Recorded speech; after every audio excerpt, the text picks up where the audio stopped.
나라가 임하시오며, 이걸 지난주에도 봤는데요. 나라가 임하시며, 궁극적인 나라는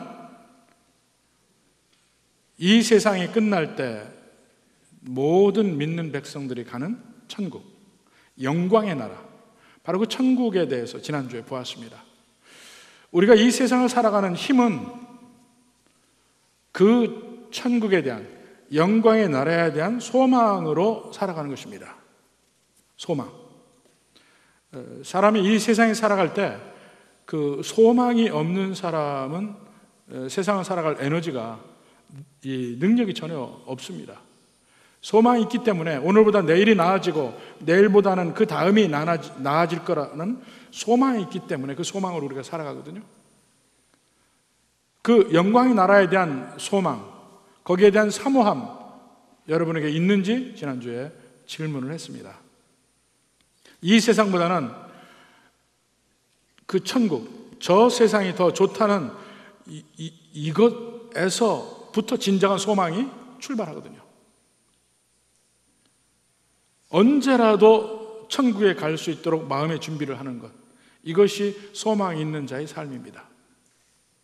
근데 그 소망을 가진 사람들이 이 땅에 살 때는 어떻게 살아야 할까요? 지금 예수님이 가르쳐 주신 기도에 나라가 임하시오며 하고 이야기를 하고 있는데, 이것은 궁극적으로는 영광의 나라, 영광의 천국을 이야기하지만 이 땅에서도 의미가 있는 것입니다. 바로 그런 면을 함께 보려고 하는데, 나라는 우선 그 하나님의 나라는 하나님이 왕이신 나라, 하나님이 왕이신 나라, 하나님께서 모든 것을 통치하시고 하나님께서 역사하시는 나라라는 의미도 있지만, 여기서 나라라고 할 때는 그 하나님이 통치하시는 면도 여러 가지 면이 있습니다. 그럼 그러니까 여기서 나라라고 하는 것이 어떤 것을 의미하는가, 이걸 한번 생각을 해보는데요. 먼저 이 지구상의 정치적 나라를 의미하는 것은 아닙니다. 제자들이 끊임없이 예수님께 물었어요. 이스라엘의 회복이 언제입니까? 그들은 예수님을 따를 때 예수님께서 이스라엘을 회복하실 줄 믿었어요. 예수님이 이스라엘의 왕이신 것도 믿었고 예수님이 메시아인 걸 믿었습니다. 근데 그 예수님의 나라가 이 땅에, 이 지구상에 올 줄 알았어요. 그래서 끊임없이 묻습니다. 심지어는 그들이 예수님이 부활하신 이후에도 사도행전 1장에 보면 묻습니다. 주께서 이스라엘 나라를 회복하심이 이때니까. 근데 예수님은 계속해서 예수님이 이야기하신 나라는 이 지구상의 나라가 아니라는 걸 끊임없이 이야기를 해왔습니다. 가장 대표적인 예로는 빌라도를 만났을 때 네가 이스라엘의 왕이냐고 물을 때 예수님의 대답을 보면 잘 나와 있습니다. 요한복음 18장 36절에 보면 예수께서 대답하시되 내 나라는 이 세상에 속한 것이 아니니라. 만일 내 나라가 이 세상에 속한 것이었더라면 내 종들이 싸워 나로 유대인들에게 넘겨지지 않게 하였으리라. 이제 내 나라는 여기에 속한 것이 아니니라. 명백하게 이야기를 하고 있습니다. 그러니까 예수님의 나라는 이 지구상의 나라가 아니라는 것. 또 하나 미묘하지만 좀 다른 게 있는데, 그럼 하나님의 섭리가 임하는 나라, 그 나라가 임해달라고 기도했느냐? 그것도 아니라는 것입니다. 하나님의 섭리의 임함은 이미 창조 때부터 이미 이 온 천지가 하나님의 섭리로 다스려지고 있습니다. 하나님은 이미 하나님의 뜻 안에서 역사의 흐름을 주관하고 계십니다. 그것을 인정하는 이 믿는 백성들의 기도들이 있는데, 그 중에 한나의 기도를 여러분이 한번 보시기 바랍니다. 한나의 기도, 사무엘상 2장 7절 8절입니다. 여호와는 가난하게도 하시고 부하게도 하시며 낮추기도 하시고 높이기도 하시는도다. 이게 하나님의 섭리예요. 이 세상 사람들 모두가 다 가난하고 부하고 높은 사람 낮은 사람, 수없이 많은 사람들이 여러 종류로 다양한 형태로 살고 있지만 거기엔 다 하나님의 섭리가 있어요. 하나님의 역사하심이 있단 말입니다. 그러니까 그것은 이미 하나님의 섭리의 면은 창조 때부터 지금까지 계속 쭉 이어오는 것이기 때문에 특별히 우리가 그 나라가 임해달라고 기도할 일은 없다 입니다. 여기서 말하는 그럼 나라는 무엇이냐? 하나님의 통치인데 그 통치에 대한 면을 크게 두 가지 면으로 이야기를 할 수 있습니다. 이미 우리는 궁극적인 그 하나님의 통치가 있는 나라, 영광의 나라에 대해서는 이미 지난주에 봤습니다. 천국, 저 세상이 죽어서 가게 되는 마지막 그곳에서의 영광의 나라, 그 진정한 모든 것이 완벽하게 이루어지는 그 나라에 대해서는 보았고 거기에 대한 소망을 가져야 된다고 얘기했습니다. 근데 지금 여기에서 처음 시작되는 하나님의 나라는 어느 측면이냐면 은혜의 나라라고 할 수 있습니다. 은혜의 나라. 그러니까 이 은혜의 나라는 이 세상의 역사가 임하는 중에 역사에 하나님이 개입하셔서 예수 그리스도가 이 땅에 오셨듯이 역사에 하나님 나라에 개입하셔서 먼저 은혜의 나라를 각 사람의 마음속에 세우십니다. 마음속에 세워요. 모든 그 하나님을 바라보고 예수 그리스도를 영접하는 사람들의 마음속에 은혜의 나라를 세우신다 이겁니다. 그 다음에 마지막에 올 것이 영광의 나라인데 그 은혜의 나라와 영광의 나라는 다른 나라가 아닙니다. 질적으로 같아요. 마음속에 은혜의 나라가 그 특징에 대해서 이야기하는 겁니다. 은혜의 나라가 세워지면 이제 모든 것이 은혜에서부터 은혜로 온 마음이, 믿는 사람의 마음이 통치가 돼요. 은혜로 통치가 되면 이 그 은혜의 통치가 사람들에게 전파되고 수많은 사람들에게 은혜의 통치가 이루어질 때 그들 사이에 은혜의 나라가 형성이 되고 마침내 그것이 자라나면서 점차적으로 하나님의 영광이 드러나게 되고 그 영광이 가장 극한으로 드러날 때 드디어 영광의 나라에 들어가게 되는 것입니다. 그러니까 이게 연속성이 있어요. 그렇지만 은혜의 나라가 먼저 시작이 되고 그 다음에 영광의 나라가 그 다음입니다. 은혜의 나라를 통과해야 영광의 나라로 갑니다. 그러니까 하나님의 나라를 특징적으로 지금 임할 때는 은혜로 임하는 것이고 마지막에는 영광으로 나타난다는 것입니다. 이게 나라가 임하시오며 하는 뜻이에요. 그 은혜의 나라가 임하게 해달라고 우리가 기도하는 데는 동전의 앞뒷면 같은 게 있습니다. 은혜의 나라가 임하기 전에는 무슨 나라입니까? 은혜의 나라가 임하기 전에는 흑암의 나라입니다. 흑암의 나라. 마귀가 지배하는 흑암의 나라. 자, 창세기 1장에서도 하나님이 빛이 있으라. 그래서 빛이 있어요. 그러면 빛이 있으라 하기 전에 전에는 어떤 상태입니까? 어두움의 상태라는 거예요. 이 세상에 은혜의 나라가 임하게 될 때 무엇을 침공하고 은혜의 나라를 임하게 하느냐면 그 마귀의 나라, 흑암의 나라를 침공해서 물리치며 그 흑암의 나라를 물리치면서 은혜의 나라가 세워진다는 얘기입니다. 흑암의 나라. 자, 로마서 6장 12절 봅시다. 그러므로 너희는 죄가 너희 죽을 몸을 지배하지 못하게 하여, 그 전까지는 죄가 죽을 몸을 지배했다는 거예요. 분명히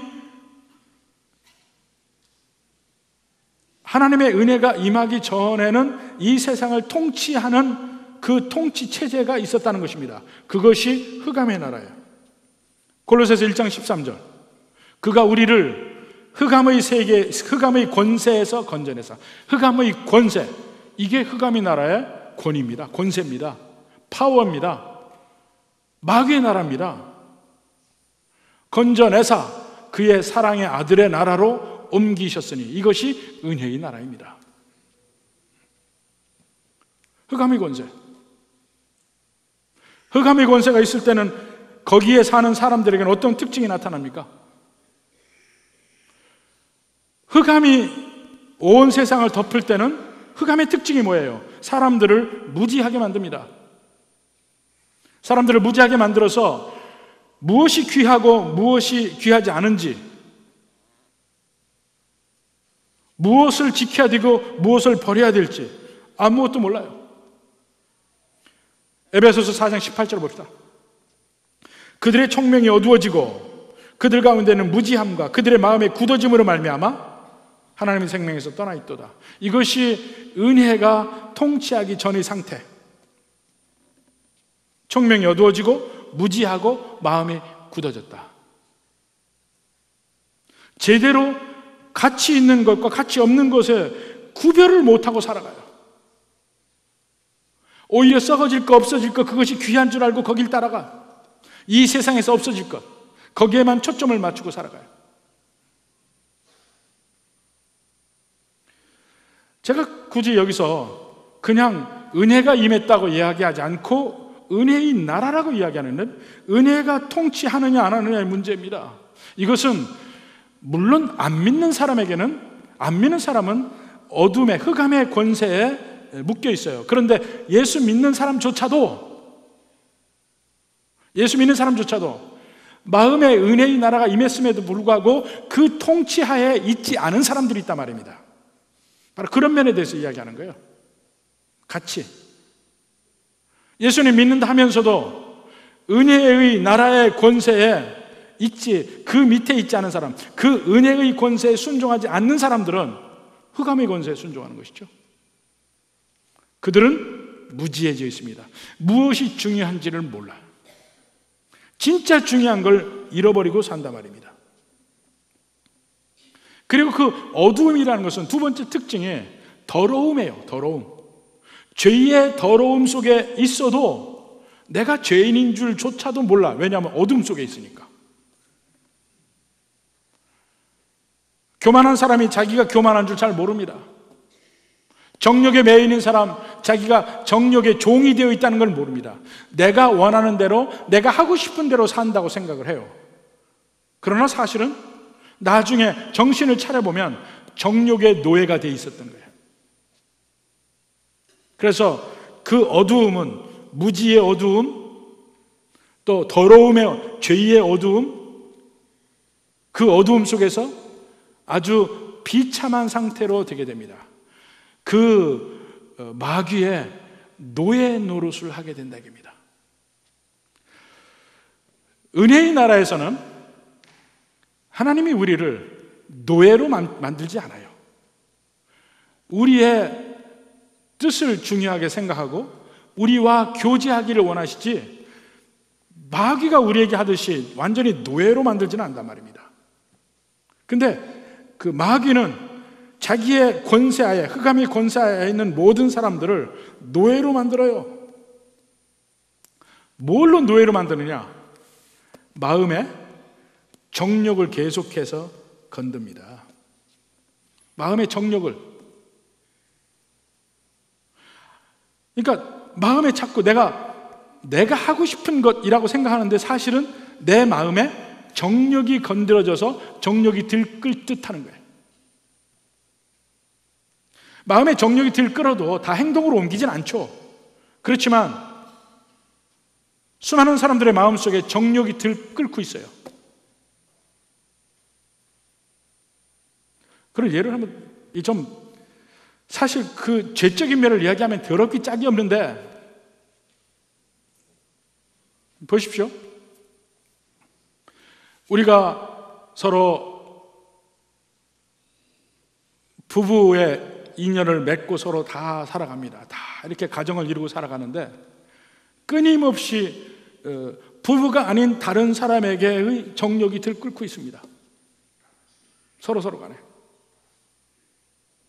그게 이제 어느 순간에 이제 사고가 터지는 거야. 여기저기서.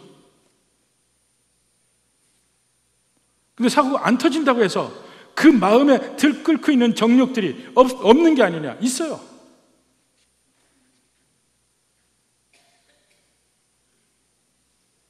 끊임없이. 친구의 부인을 마음속에서 은근히 정욕으로 탐내고, 내 옆에 있는 사람은 어떻고, 온갖 그런 일들이 있는데 그것이 내가 하고 싶어서 하느냐? 그게 아닙니다. 정욕에 들끓고 있는 것은 그 일을 했다 하면 그 다음에 훨씬 더 비참함으로 나동댕이 쳐지는데, 그럼에도 불구하고 그 정욕이 계속해서 들끓어. 사탄은요, 일단 그 정욕이 발동하면 그 다음부터 완전히 사단이 그 사람을 휘두르는데 쉬지 못하게 만듭니다. 쉬지 못하게 만들어요. 한번 정욕이 들끓으면 낮에도 생각나고, 이 일을 해도 생각나고, 저 일을 해도 생각나고, 밤에도 잠을 못 자겠고, 항상 거기에 매달려 있게 됩니다.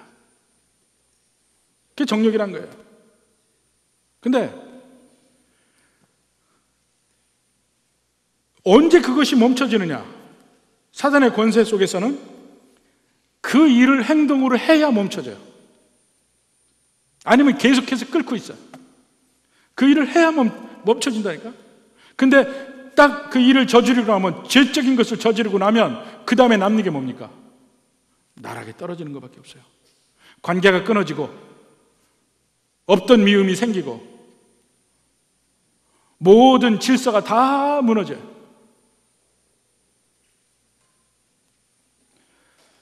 이 마귀가 우리 정욕을 가지고 쉴 틈 없이 우리를 하는 것은 사기꾼하고 비슷해요.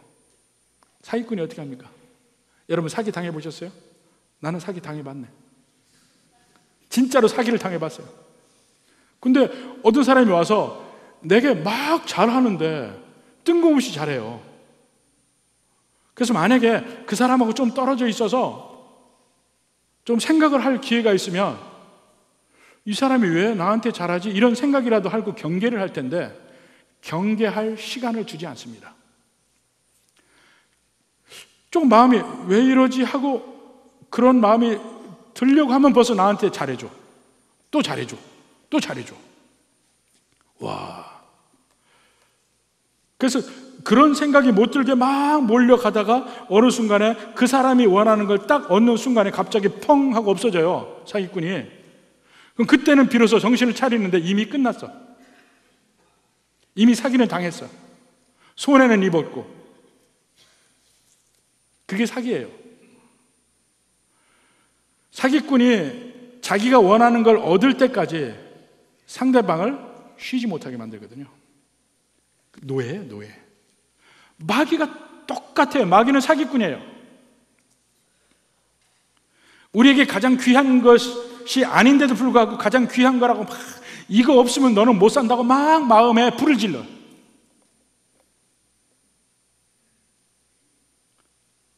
그게 내 마음이 왜 그럴까? 내 마음에 막 이런 거 올라오는 거를 자기 마음이라고 생각을 해요. 근데 자기 마음이 아니에요. 마귀의 노예가 된 겁니다. 그 전에 제가 미국에서 목회하면서 이렇게 성경 공부를 하는데 한 여자분이 자기가 그렇게 한번 시험에 들었던 얘기를 해요. 별거 아니니까 얘기했죠. 그게 뭐냐면 어느 날 백화점에 갔는데 옷이 너무 이쁘더래.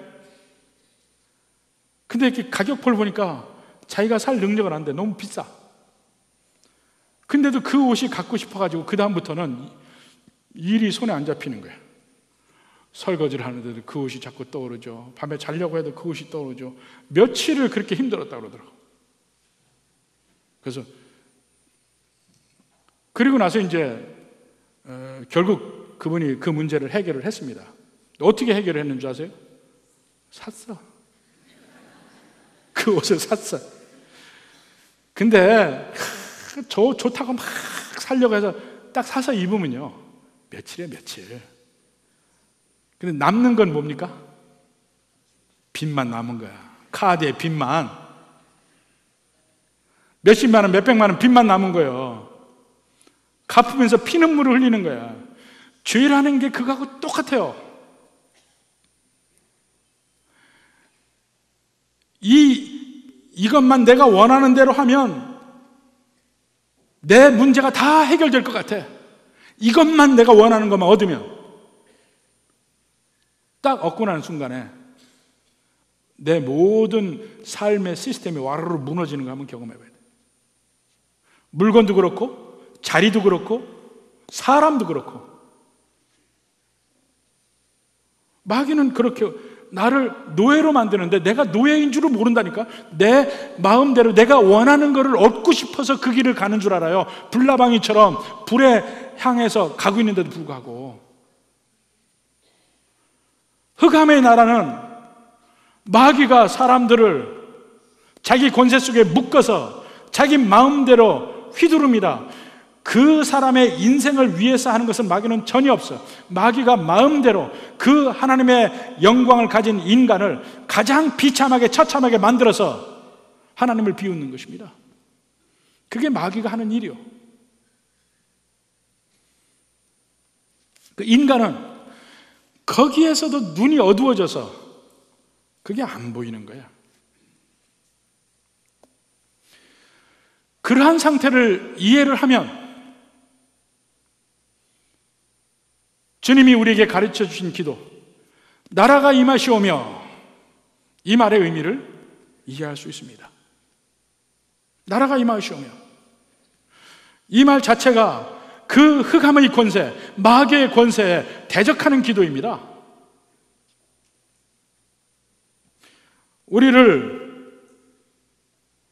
우리의 마음을 어둡게 하고,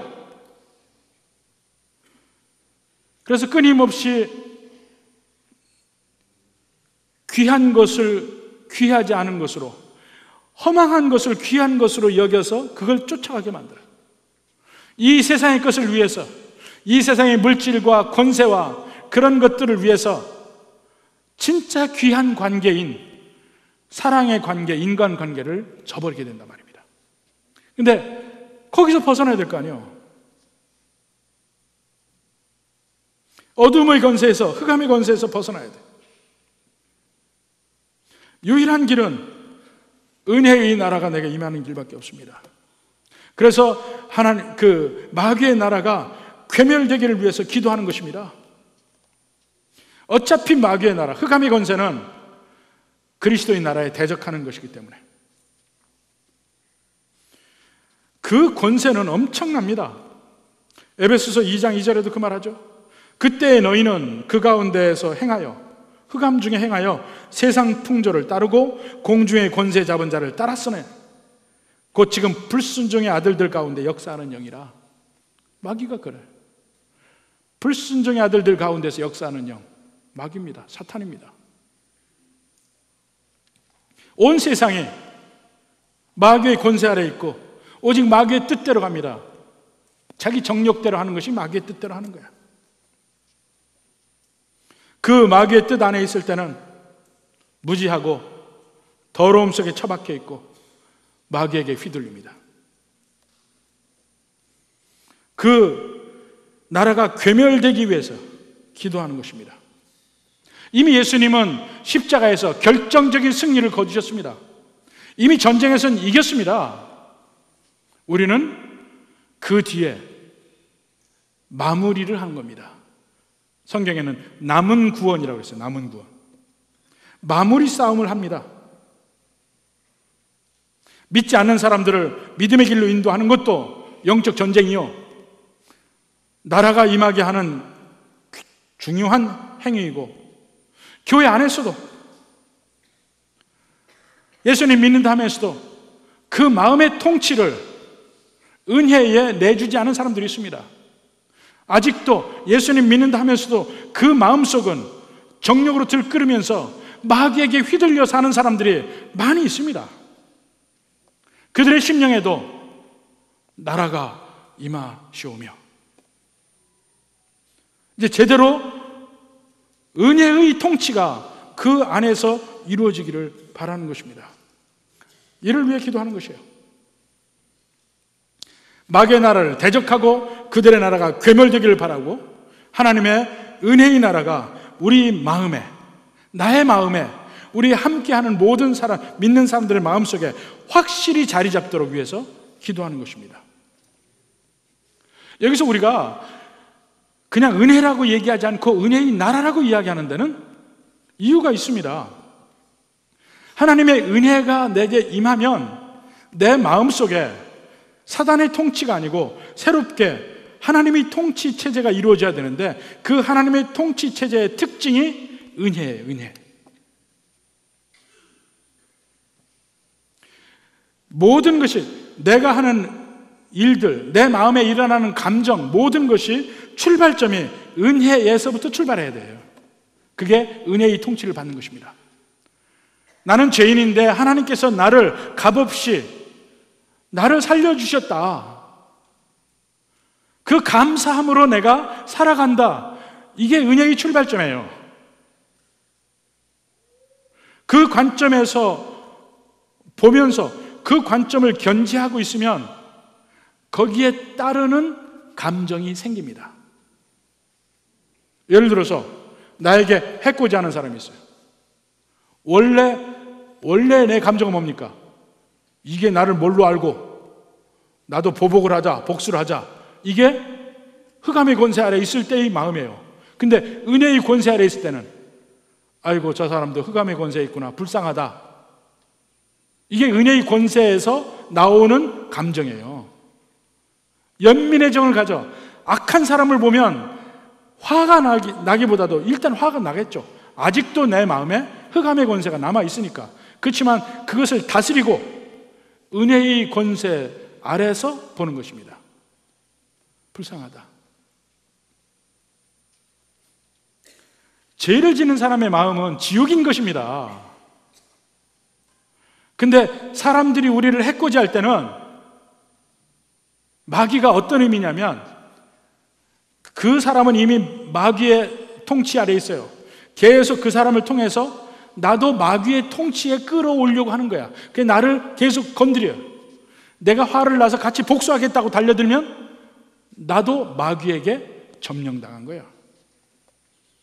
이 통치의 문제라니까요. 나를 누가 컨트롤할 것인가? 어둠의 권세가 컨트롤할 것인가? 아니면은 은혜가 컨트롤할 것인가? 그 권세의 문제입니다. 그렇게 해서 감정이 컨트롤되고 의지도 컨트롤되고. 의지가 뭡니까? 복수하지 않는 거야.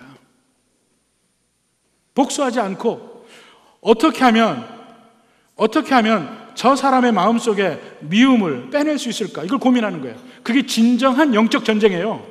관계에서만 보면 저 사람의 마음에 오히려 내게 미안한 마음을 갖게 하고 자기의 잘못됨을 깨닫게 하고 어떻게 하면 그렇게 할 것인가? 이걸 고민해서 그걸 해소하고 관계를 회복하는 것이, 이게 부활의 관계이고 이것이 마귀에게 승리하는 진정한 방법입니다. 이를 위해 사는 거예요. 이를 위해서 고통도 감내하고.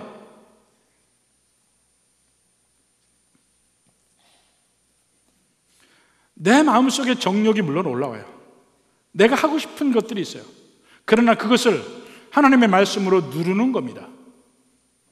그게 은혜의 나라가 임한 것이에요. 이것이 점진적으로 처음엔 잘 안 되다가 하나씩 되기 시작합니다. 믿는 백성이라면. 그러면 은혜의 나라가 점점 커지잖아요. 커지면서 내가 점점 거룩해지고 점점 하나님 닮아가고 이렇게 되면서 내게서 하나님의 영광이 나타나기 시작해요. 하나님의 빛이. 그게 하나님의 영광의 나라가 점점 회복되어 가는 과정이야. 은혜의 나라가 자라나면서 이렇게 연결이 됩니다.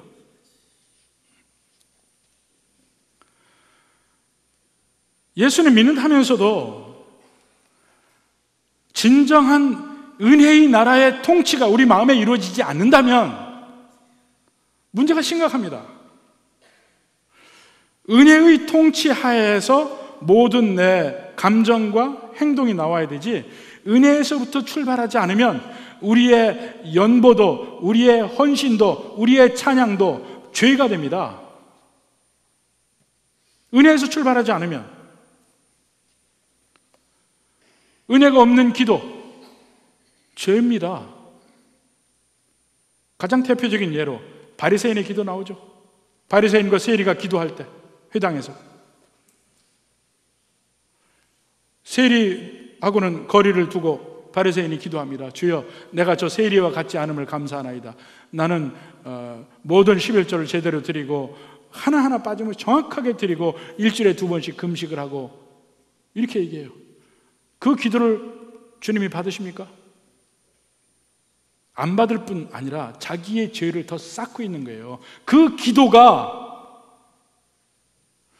여러분이 지금 하나님 앞에 기도한다고 해서 그 기도가 전부 다 옳다는 게 아니라니까요. 출발점이 은혜에서부터 출발한 기도냐 아니냐, 그거 문제입니다.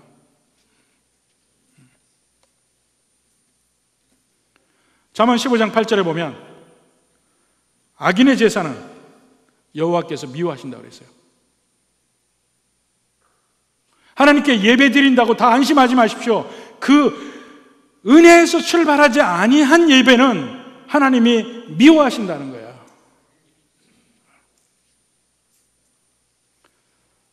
잘 생각해 보십시오.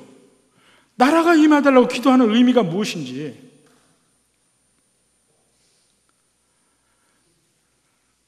내가 죄를 짓고 죄의 더러움 속에 있으면서 자기 자신을 잘 안 봐요.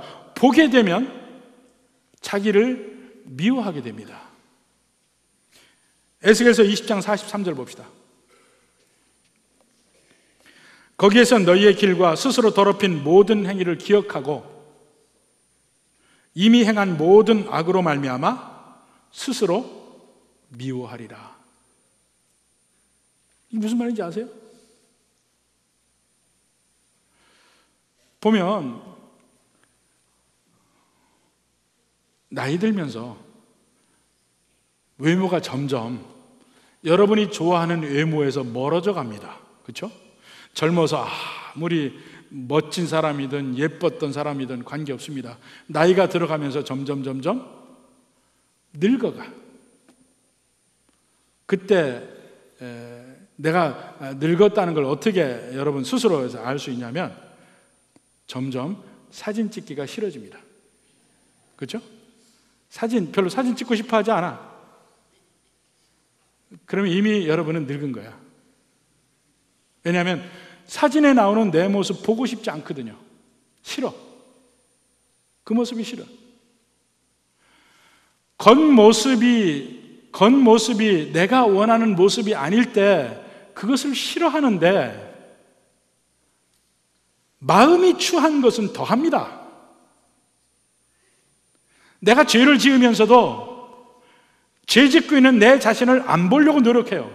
그러니까 이 죄에 깊이 빠지면 빠질수록 자기 자신에 대해서 완전히 다른 사람이 보는 거하고는 천지 차이가 납니다. 자기는 자기의 추함을 잊고 살려고 그래. 안 봐. 제대로 보면 스스로를 미워할 수밖에 없다. 그러니까 죄를 지으면 지을수록 자존감은 바닥을 칩니다. 땅에 떨어집니다. 자기의 자존감이 하나도 없습니다. 진정한 자존감은 오직 내가 하나님의 자녀라는 그 사실 안에 회복될 수 있는 거예요. 그렇지 않고 이 세상에서 내가 나를 높이고 내가 나를 인정받게 하려고 노력하고 다 소용없습니다. 자기가 자기를 인정 못해. 죄인의 극치, 마음속은 가장 깊은 열등의식으로 괴로워하고 있습니다. 세상에서 아무리 자기 자신 보라 자기를 높이는 사람이라도 그 마음 깊이에 가서 보면 가장 열등의식에 시달린다니까요. 그런 가운데 나라가 임하시기를 원해. 적어도 예수 믿는 사람들의 심령 속에 참으로 은혜의 권세가 통치하기를 바라요. 내 뜻대로가 아니고 은혜의 권세가 통치하기 위해서 그 은혜를 붙들 때만 비로소 우리 속에 흑암의 권세가 물러나게 되어 있습니다. 물리칠 수 있습니다. 공중권세 잡은 자, 불순종의 아들 물리칠 수 있습니다. 그 전에는 정말 말씀 안에서 하나님 뜻 안에서 거기에 내가 순종하려는 온갖 노력을 하기 전에는 이 흑암의 권세에서 벗어날 수 없습니다. 내 마음대로 사는 것 같죠? 그게 가장 마귀에게 종로로 탈 때의 특징이야. 내 마음대로 사는 거. 내 마음대로 살지 않고 오직 주님의 뜻대로 살려고 노력할 때 그때 어렵습니다. 왜냐하면 그때부터 진정한 영적 전쟁이에요. 누가 왕이냐 하는 영적 전쟁이 내 마음에서 벌어집니다. 바로 그 영적 전쟁에서 승리해야 여러분 비로소 진정한 자유를 얻을 수 있고 진정한 평안을 얻을 수 있고 진정한 구원, 진정한 샬롬 얻을 수 있는 겁니다. 바로 그래서 이 세상에 살아가는 동안에도 우리 심령 속에 그 은혜의 나라가 임하고 은혜의 나라가 통치를 해야 돼. 실질적으로 있으면 뭐해? 옆으로 치워놨는데 내 마음을 은혜의 나라가 통치할 수 있어야 돼. 이를 위해 간구하고 기도하면서 여러분 결단해야 됩니다. 그리고는 그러한 은혜의 나라의 통치 속에 마침내 마지막에 죽을 때 평안히 죽습니다. 천국에 소망이 있는 사람들이 죽음에 임할 때 기쁨으로 천국에 갈 수 있는 거예요. 끝끝내 그 통치가 사단의 권세 속에서만 있었다면 죽어서 지옥으로 갑니다. 여러분 마음속에 진정 은혜가 자리 잡았느냐 아니냐 그거 생각해 보십시오. 은혜가 우리 마음속에 자리 잡아야 비로소 영광의 천국에 우리 들어갈 수 있습니다. 근데 그 마지막 그날만을 보고 사는 거 아니에요. 그게 마지막 목표이기 때문에 현재도 바뀌는 것이지만 현재 점점 은혜의 통치가 내 마음에서 확산되기 시작하고 더 강해지기 시작하면 내가 하나님의 영광을 발산하는 것도 점점 강해지기 시작해요. 이제는 죄적인 면보다 깨끗함이 나타나고 거룩함이 더 나타나기 시작하고 이제는 하나님의 영광의 아름다움이 보입니다. 정말 제대로 믿는 사람, 하나님의 은혜가 충만한 사람들을 보면 어떻게 생겼든 그게 문제가 아니라니까요. 아름답게 보입니다. 은혜가 충만한 사람들 보시죠. 아름답게 보여요. 사랑이 많고 성령의 모든 열매들이 점점 드러나요. 드디어 그 사람은 영적 전쟁에 승리한 사람이에요. 승리하고 있는 사람이에요. 여러분은 지금 영적 전쟁이 어느 정도입니까? 근데 그렇게 영적 전쟁에 승리하고 여러분 마음속에 은혜의 나라가 통치가 이루어질 때 비로소 하나님의 복과 은혜가 여러분에게 임합니다. 비로소 죄 없는 사람의 축복,